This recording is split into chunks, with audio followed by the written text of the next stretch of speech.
Welcome to நலம் வாழ. இன்னைக்கு நம்ம எதை பத்தி பார்க்க போறோம்னா, நல்ல உறக்கம் தரக்கூடிய உணவு வகைகளை பத்தி பார்க்க போறோம். இப்ப தூக்கமின்மைங்கிறது பெரும்பாலான நாட்களுக்கு ஒரு மிகப்பெரிய பிரச்சனையா இருக்கு. அதை சரி செய்யக்கூடிய உணவுகள் தான் நம்ம பார்க்க போறோம். வாழைப்பழம். இந்த வாழைப்பழத்துல தினமும் நைட் நீங்க சாப்பிட்டு படுக்கும்போது நல்ல தூக்கம் வரும். காரணம் என்னன்னா, இதுல பொட்டாசியம், மெக்னீசியம் இருக்கு. இது இதய ரத்த நாளங்களுக்கு நல்லது. அதே மாதிரி தூக்கத்தை தூண்டக்கூடியது. அது மட்டும் இல்லாமல் இந்த ட்ரை ஃப்ரூட்னு சொல்லுவாங்கல்ல, முந்திரி, வால்நட் போன்ற நட்ஸ் வகைகள் அதிகமாக சாப்பிடும்போது அதில் ட்ரிப்டோபன்கிற ஒரு அமினோ அமிலம் இருக்கு. இதை தூக்கத்துக்கு ரொம்ப ரொம்ப நல்லது. அது மட்டும் இல்லாமல் உடலில் உள்ள நோய் எதிர்ப்பு மண்டலத்தின் செயல்பாடுகளையும் இது அதிகரிக்குது.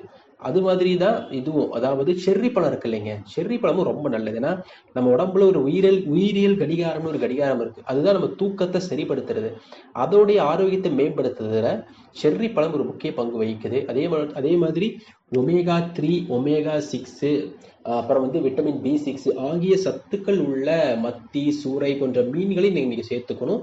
அதுவும் உறக்கத்துக்கு நல்லது.